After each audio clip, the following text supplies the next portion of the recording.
আচ্ছা, চলুন তো একটা খুব পরিচিত কিন্তু বেশ জটিল একটা বিষয় নিয়ে কথা বলি। সেটা হলো অন্যের সাথে নিজেকে তুলনা করার এই যে একটা অভ্যাস আমাদের সবার মধ্যেই আছে। কখনো কি এমন মনে হয়েছে যে আমরা সারাক্ষণই নিজেকে অন্যের সাথে মেপে চলেছি? হ্যাঁ, এই অনুভূতিটা আমাদের সবার মধ্যেই কম বেশি আছে, কিন্তু এই ফাঁদটা যতটা সহজ মনে হয় তার চেয়েও অনেক বেশি গভীর। আজকের আলোচনায় আমরা ঠিক কি কি বিষয় দেখব তার একটা ছোট্ট ঝলক। প্রথমে আমরা দেখব এই তুলনার ফাঁদটা ঠিক কি, তারপর এর পেছনের বিজ্ঞানটা বুঝব, আমাদের দৃষ্টিভঙ্গি বদলানোর উপায় খুঁজব, ঈর্ষা আর অনুপ্রেরণার পার্থক্য জানব এবং সবশেষে সাফল্যের আসল মানেটা কি তা নিয়ে ভাবব। আমরা তো সবাই জানি যে অন্যের সাথে তুলনা করাটা ঠিক না, কিন্তু সত্যি বলতে কি, আজকের এই দুনিয়ায় এই অভ্যাসটা থেকে বের হয়ে আসাটা কিন্তু প্রায় অসম্ভব একটা ব্যাপার হয়ে দাঁড়িয়েছে। তাহলে চলুন একটু গভীরে যাই। এর পেছনের বিজ্ঞানটা কি, কেন আমরা এটা করতে এত বাধ্য হই? ব্যাপারটা কিন্তু শুধু ইচ্ছাশক্তির অভাব নয়, এর সাথে আমাদের ব্রেনের কেমিস্ট্রিও জড়িত। ব্যাপারটা বেশ মজার। সাইকোলজিতে একটা টার্ম আছে, আপওয়ার্ড সোশ্যাল কম্প্যারিজন। এর মানে কি? এর মানে হলো আমরা বেশিরভাগ সময় নিজেদেরকে তাদের সাথে তুলনা করি যারা আমাদের থেকে কোনো না কোনো দিক দিয়ে এগিয়ে আছে বলে মনে হয়। আর এটাই কিন্তু সমস্যাটা তৈরি করে, কারণ আমরা নিজেদের জন্য এমন একটা কঠিন স্ট্যান্ডার্ড সেট করে ফেলি। আর এই আগুনে ঘি ঢালে সোশ্যাল মিডিয়া। এটা একটা মারাত্মক চক্র তৈরি করে।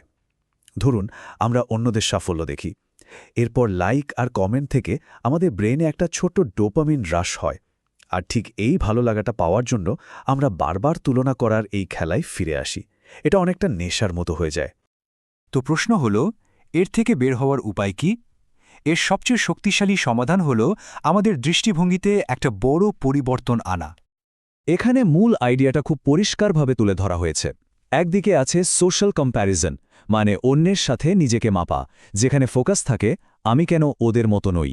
আর অন্যদিকে আছে টেম্পোরাল কম্প্যারিজন, মানে নিজের অতীত আমির সাথে বর্তমান আমিকে মাপা।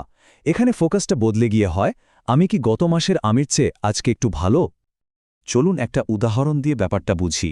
ভাবুন তো, কেউ একজন আজকেই প্রথম গিটার হাতে নিয়েছে। এখন সে যদি প্রথম দিনেই নিজেকে একজন মাস্টার গিটারিস্টের সাথে তুলনা করে, তাহলে কি হবে? শুধুই হতাশা আসবে, তাই না? কিন্তু সে যদি ৩ মাস পর আজকের বাজানোটাকে তার প্রথম দিনের বাজানোর সাথে তুলনা করে, তখন সে কি দেখবে? সে দেখবে একটা পরিষ্কার উন্নতি। আর এটাই কিন্তু আসল অনুপ্রেরণা। এখানে একটা জরুরি প্রশ্ন চলে আসে, তাহলে কি অন্যদের দিকে তাকানোটা সবসময় খারাপ?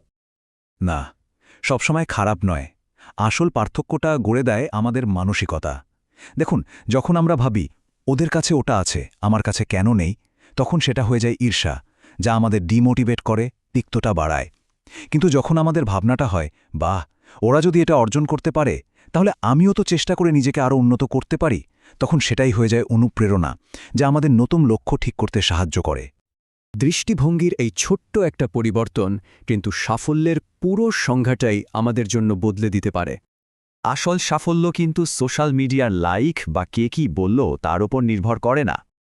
বরং সাফল্য লুকিয়ে আছে আমাদের নিজেদের ব্যক্তিগত যাত্রায়, আমাদের প্রতিদিনের চেষ্টা, সাহস আর একটু একটু করে এগিয়ে যাওয়ার মধ্যে। এটাই একমাত্র জিনিস যা সত্যি আমাদের নিজের। থিওডোর রুজভেল্টের একটা বিখ্যাত কথা আছে, তুলনা হলো আনন্দের চোর। কথাটা একদম সত্যি। অন্যের মাপকাঠিতে নিজের জীবনকে মাপতে গেলে আমাদের আনন্দটা আসলে চুরি হয়ে যায়। তাহলে শেষ করার আগে আসুন এই প্রশ্নটা নিয়ে ভাবি। আজ এমন কোনো ছোট একটা পদক্ষেপ নেওয়া যেতে পারে যা গতকালের চেয়ে নিজেকে অন্তত 1% হলেও ভালো করে তুলবে। আমাদের সেই প্রথম ছোট পদক্ষেপটা কি হবে?